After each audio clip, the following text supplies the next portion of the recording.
জান্নাত থেকে বের হওয়ার সময় যখন তাদের শরীর থেকে জান্নাতি পোশাকগুলো খুলে গেল, জান্নাতি পোশাক খুলে যাওয়ার পর নিজেদের লজ্জাস্থানগুলো তারা জান্নাতের পাতা দ্বারা ডেকেছেন। কথা বলেন ঠিক কিনা?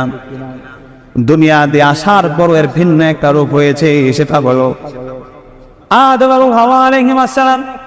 তারা দুনিয়াতে আসার পর দুম্বার চামড়া এবং দুম্বার পশম দিয়ে আদম আলাইহিস সালাম জুব্বা বানান এবং হাওয়া আলাইহিস সালাম দুম্বার পশম আর চামড়া দিয়ে কামিজ এবং ওড়না বানান। আজকে পশ্চিমা কিছু গবেষক আছে, তারা বলে পৃথিবীর সৃষ্টির সূচনা লগ্নে শুরুতে, পৃথিবীর শুরুতে মানুষ বিবস্ত্র ছিল।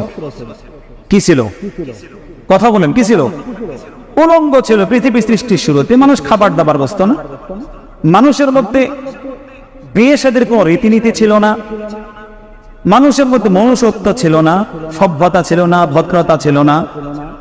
এভাবে মানুষ কিভাবে রান্না বান্না করে খাওয়া লাগতো এগুলো তারা বুঝতো না, কাঁচা গোশত তারা চিবিয়ে খেত।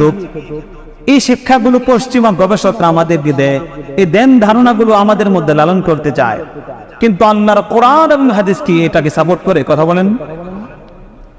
ইসলামী ইতিহাস তাদের এই মতগুলোকে, তাদের এই দাবিগুলোকে, তাদের এই গবেষণাগুলোকে ডাস্টবিনে ফেলে দেয়। কথা বলেন ঠিক কিনা?